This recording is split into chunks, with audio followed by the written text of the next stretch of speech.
Hey, what's up, fam? Thank y'all for tuning in once again. As always, be sure to like, share, comment, and subscribe. And when you do subscribe, hit the notification bell so every time I drop a video, you will be the first to know about it.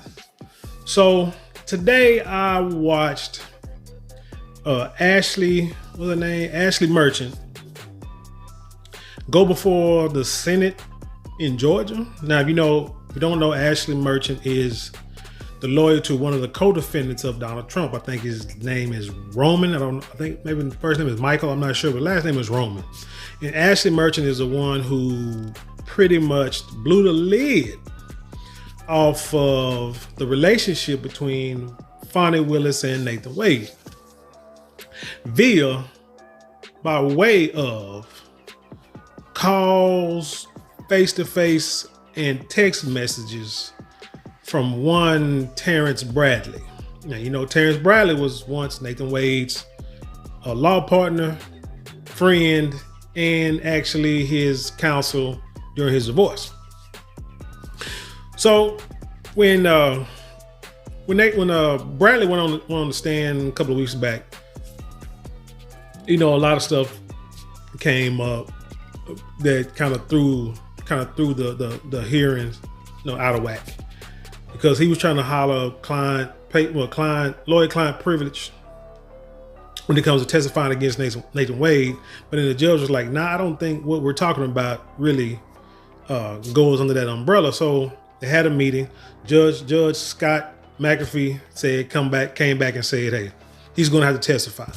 So he gets up on the stand and he testifies. And, acts like that he didn't talk. He didn't say, Ashleigh Merchant asked him a bunch of questions, asking did he recall telling her the certain things, and he was like, I don't remember saying these things. I don't have direct knowledge if the relationship happened at this time, and so on and so forth. So she had to bring out the text messages. And when she brought the text messages out, he was shocked because he didn't think she had them or were going to bring him to court. And so everything went crazy. So with that being said, I think the Georgia Senate want to talk to Ms. Merchant about, the allegations, actually really why they're filing what they're filing, why she's filing the motion to have Fani Willis and Nathan Wade taken off the Trump case. And they just want to know a lot of details that they probably didn't see during the testimony last week.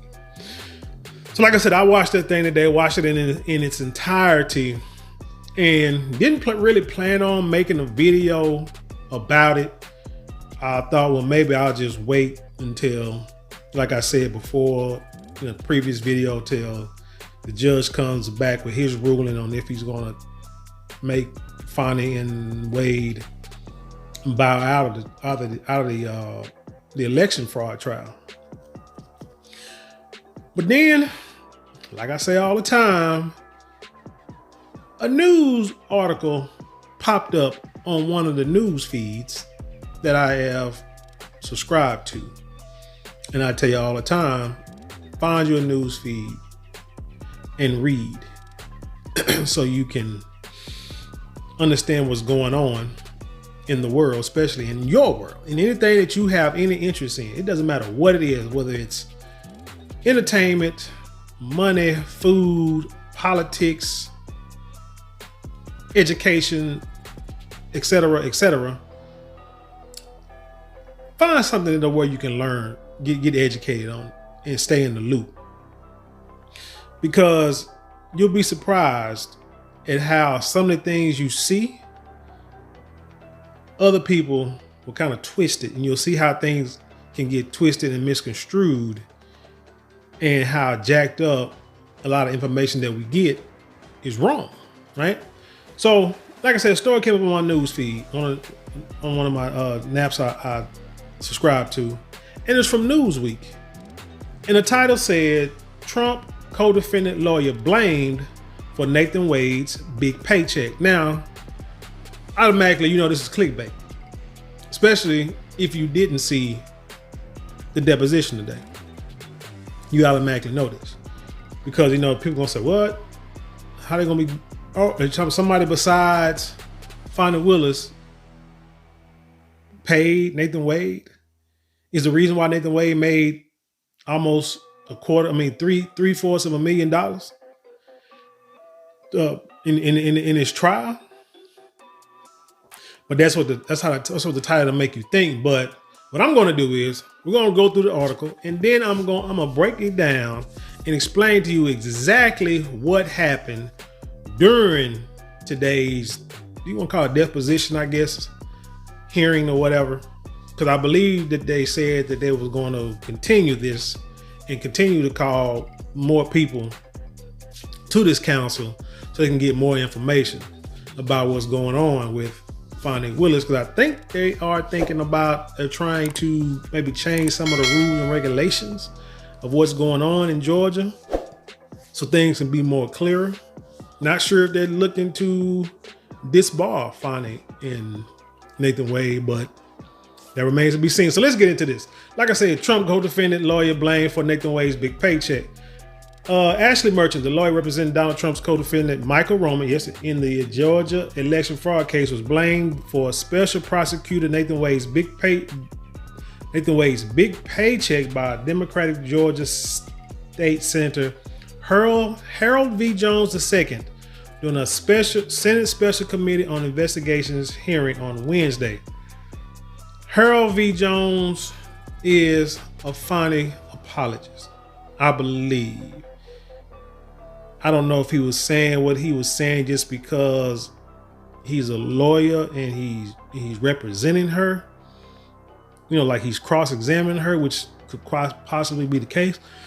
But to me, although he tried to be firm and come off hard, he seemed silly by the way he was talking and the question he was asking. Well, let me continue. Trump and 18 co-defendants, including Roman, a former Trump campaign staffer, have been accused of conspiring to overturn President Joe Biden's 2020 election win in Georgia.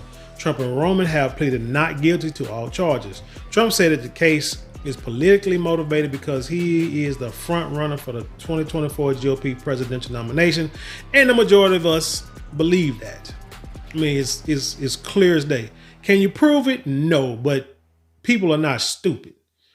Y'all afraid that this guy to win, so this guy's going to win. So they trumped up a lot of charges on him. I think this dude got like 70 to 90 charges against him across the country, trying to bring him down. And this dude is still winning primaries. Still, matter of fact, he's the only one that's running for the Republican Party right now. Because that other girl, that whatever her name was, she's gone. She only won in the state of Vermont. Ain't that Joe Biden? Is that where Joe Biden is from, Vermont? I might be wrong. But anyway, in the effort to disqualify Fulton County District Attorney Willis in her office and get the case dropped, Merchant accused Willis of having a personal relationship with Wade, her lead prosecutor in the case that created a conflict of interest. Now, is she trying to get it dropped or just trying to get them taken off? Sounds like they're trying to feed the reader some misinformation. I could be wrong. I do think that her client wants his case dropped because first of all, he shouldn't have been there, because what she said today was he wasn't even in the original indictment, and somehow he got put in there later on, and they're not even sure how that happened. They said it was like between 30 and 40 people at least that was originally in the indictment, but they only end up getting like 8, 19, 20. So I don't know, but this stuff is deeper than what you see on these little clicks on the news article on TV. While Willis and Wade have admitted to having a personal relationship that ended in the summer of 2023, they have said that neither has financially benefited from it, and that the relationship started in the spring of 2022 before Willis hired Wade. However, the timeline was disputed during a 2-day hearing before Judge Scott McAfee, who was presiding over the racketeering case. Merchant argued that Willis should be removed from the case. Meanwhile, here we go. Let's get to the thick of it. Meanwhile, a Georgia Senate committee has been conducting its own investigation into Willis. During the Senate hearing, Merchant claimed that Willis had an interest in a conviction in the election fraud case. Quote, in my case, for example, Mr. Wade offered my client misdemeanor probation, she said. So we were the first people to get an offer. And we said no. We wanted a dismissal because he was not guilty, and that did not happen. So obviously there's an interest in him being convicted of something because the plea offer was for him to pay a $5,000 fine and have a misdemeanor. Now, to all my common folk out there, us average people, lay people, citizens of the United States, good red-blooded American tax-paying citizens. If somebody accused you of something and you feel that you are not guilty, you know that you are not guilty, why would you pay a fine and take any charge? I don't care if it's misdemeanor. Why would you want that on your record at all? Because I know, like, when I apply for jobs, sometimes in question I ask, have you ever been convicted of a misdemeanor such as blank, blank, blank, blank, blank, right? And I can happily and calmly check the no box. Any felonies, I can check the no box. And I just go on by my business. That's something I ain't got to worry. Really, I ain't got to worry about anything on my application. But that's two things I ain't got to worry about is a conviction.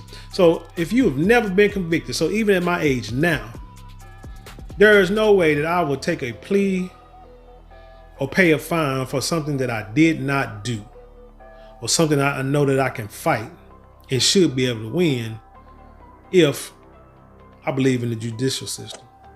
Now, I know a lot of times our people, we feel like, we got the short end of the stick many a times. And I agree with that. But sometimes you got to fight all the time.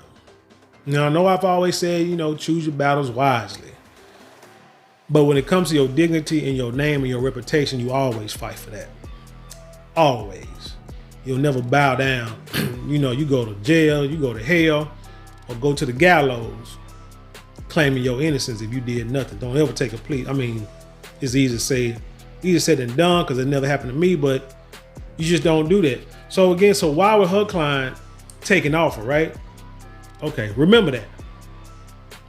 Jones then used Merchant. Remember, Jones was his name, the second. This little like a bootlick to me, but Jones then used Merchant's own words against her and claimed that she was the one who has prolonged the case, and therefore gave Wade the opportunity to make more money from working on it by not accepting the plea deal the special prosecutor offered. You see how he twisted that? That is some outright bull corn. He twisted it to make it seem like, well, since your client didn't take the plea deal, it's his fault that Nathan Wade is making all his money.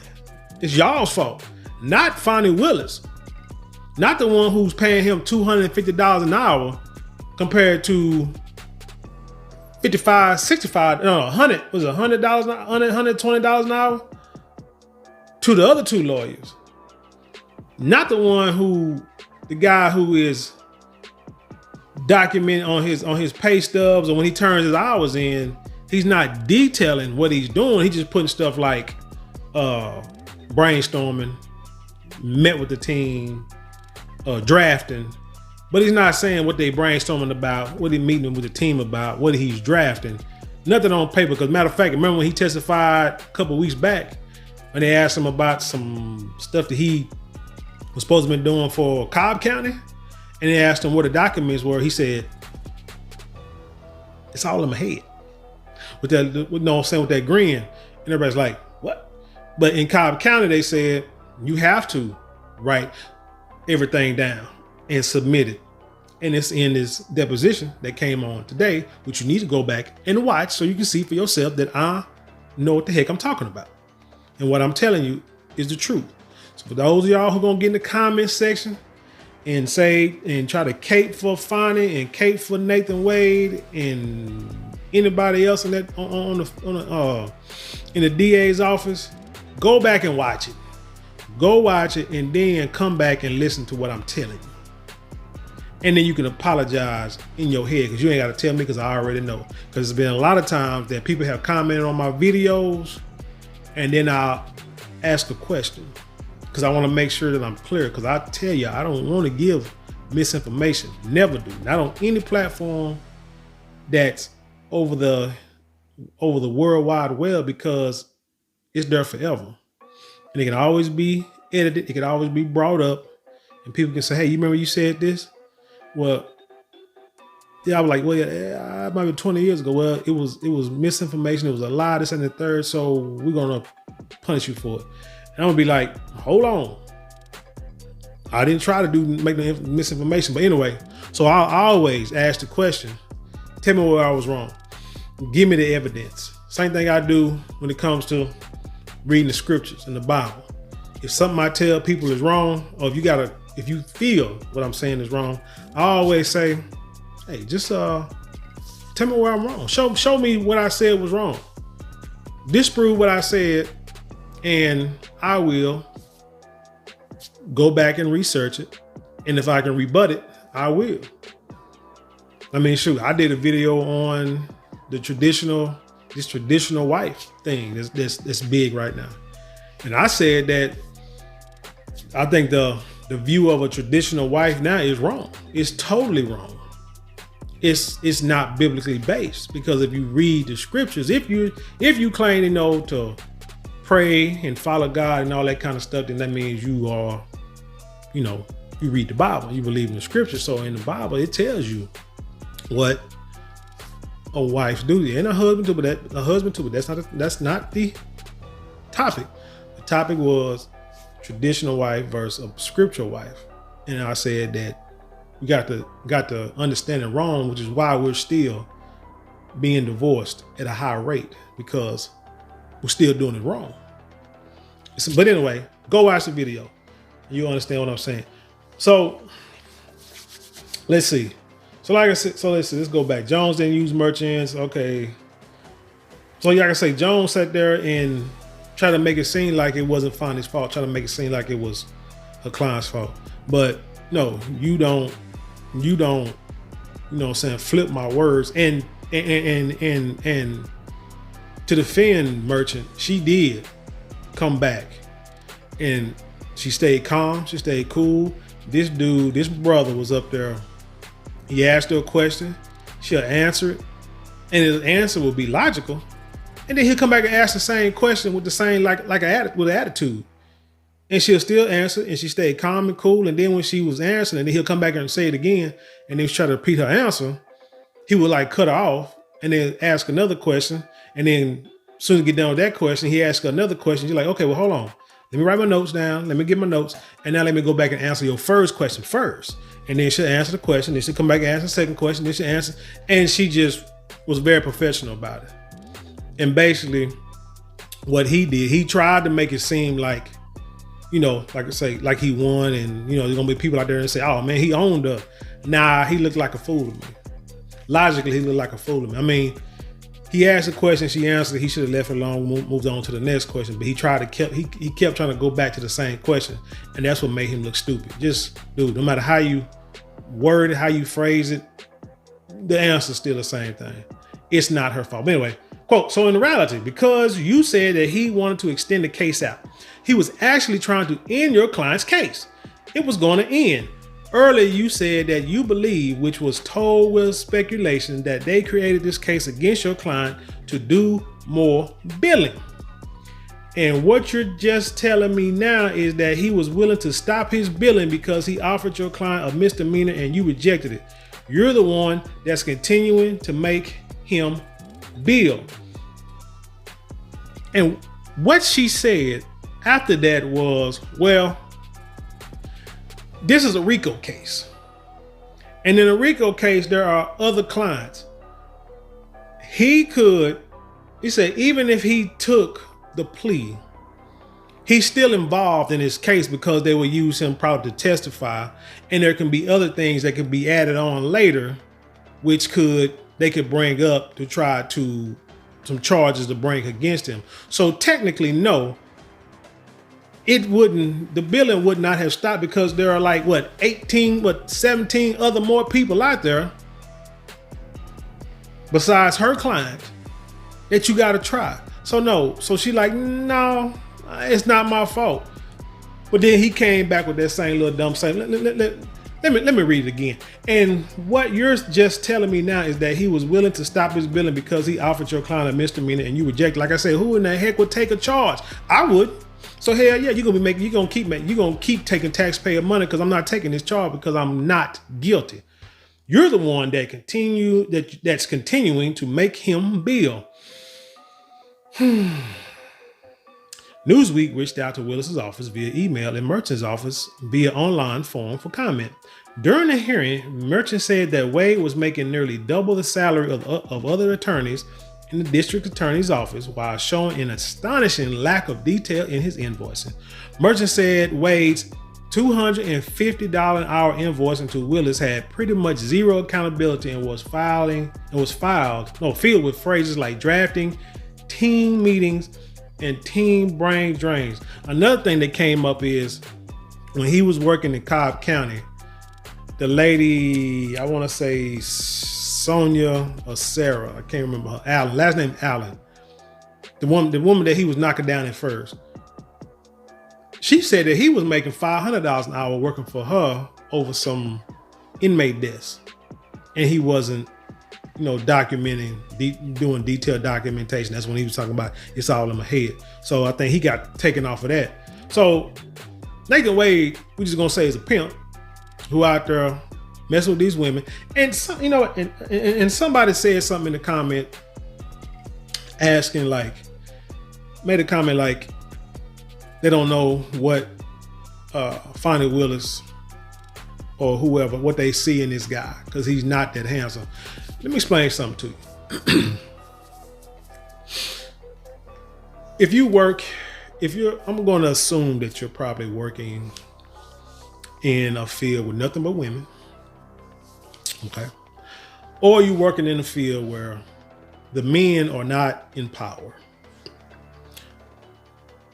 Or you're just used to going off of, seeing men, just visually seeing men from afar. You're probably married. It's a good possibility that you're married. Because I've heard married women talk like this too. That you look at them from afar and you're like, just on face value, you say, that guy's not that handsome. Because he is kind of funny looking. I'll put it out there. So you'll say you don't see what these women see in him. But let me tell you, like I said in the comment, when you got a brother that's, I'm gonna say he's got to be well over 6 foot, that's in shape, wearing suits that's tailor-made, clean cut, clean shaven, probably speak with a lot of maturity, masculinity in his voice, probably smile at the women, talk, got the gift of gab. I knew a guy like that. And women will say the same, especially married women will say the same thing. I don't see what they see in a guy. God, he's ugly. But this dude was knocking down everything you could think of. Every woman you can think of. Nathan Wade is no different. Brothers, I don't know about other races, but brothers with a little authority in a position, they have women that will find that attractive. Especially if you're around them enough and they talk to you enough. Women ain't no different than men. They have hormones, they have feelings, and they have emotions. And you see a brother, you see him every day. That's why they say, you see people at your job more than you see people at your house. So having like at work relationships and affairs of not, is not surprising in a lot of instances. And you get a guy who, like I said, the way he carries himself, like professional, like I say, and he got a little money, and he's getting paid. So walking around looking like money. Women and the people and women are around him all day, working with him all day. they know him they know his personality. He know their personality. He tell jokes. They laugh at his jokes. They go out for lunch. They talk all day. They next to each other. They talk. They're telling their personal business. All that. So you get close to people, and before you know it, y'all clapping cakes. But you on the outside not knowing what's going on the inside, you're like, that guy's not that handsome. He don't look good at all. I don't see if they're seeing him. Better be careful. You better be careful. And I think married women or women in relationships say stuff like that because they're projecting, hoping that when their husband go out to work, he's not getting the same type of attention that Nathan Wade is getting. Because remember, Nathan Wade was married. I think he still is, but technically. But don't forget, he was married. And then women knew it. Regardless if he was separated or not, or going through it or not, he was still married. So that's probably what those women are doing. They're projecting. Don't want their man to go through that. So anyway, let's see. Wade wrote, drafted many times, yet there is no evidence that he drafted any of the motions in the racketeering case and that others in Willis's office drafted those motions and submitted them in court, according to Merchant. McAfee said on Friday that he will have a decision on Willis's possible disqualification case, hopefully within the next 2 weeks. Yeah, so like I said, go back and watch that whole video. It's a few hours, but that's fine. You ain't doing nothing except watching YouTube videos. But like I say, it's very telling that this guy, what's his name again? Something the second. I can't remember. Whatever the hell his name was. Don't care. Whatever. But he said that, like I said, he tried to make it seem like it was Merchant's fault. Basically, he was saying, what he's getting at is all 18, 19 of y'all just need to go ahead and cop a plea and end this, and Nathan Wade won't be getting paid anymore. But again, he's probably not going to get paid anymore anyway because they're probably going to kick him off the trial. The man have made almost $1 million. And it's funny because he's a guy who said he ain't had no money, remember? Back in the day, but yeah, he was getting paid $500 an hour back when he was at Cobb County by the woman he was cake clapping before he was clapping with Fani.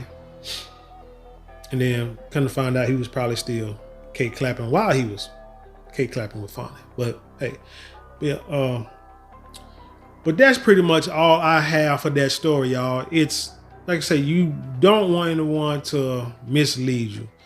The media can be deceptive because in this article, Newsweek did not put what Ashleigh Merchant said, her rebuttal to his questions, which is why I said go back and watch it, and then you'll see what she was saying, and you'll see that how she came back and what she said makes sense, and how it just made him just look silly because he just kept trying to push the narrative. But anyway, hey, tell me what you think about this story. Leave your comments below. And then share it with the world. Let's dialogue. You know how we do it around here. I like to have conversations with everybody, intelligent, calm, cool, collective conversations. So we can go back and forth and, learn something and teach something. Ain't nothing wrong with that. Hey, also, don't forget to like, share, comment, and subscribe. It's free. Don't take but a minute to do all four.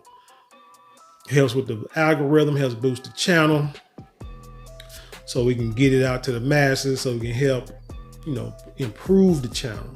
Like I said, I got things in the works now. Now that I got my first 1,000 subscribers, I want to thank you all for watching and subscribing. Now we're just trying to build a platform to go worldwide and get these messages out, but also bring better messages and in-depth messages. But with that being said, I leave you in peace, and I'll see you on the other side.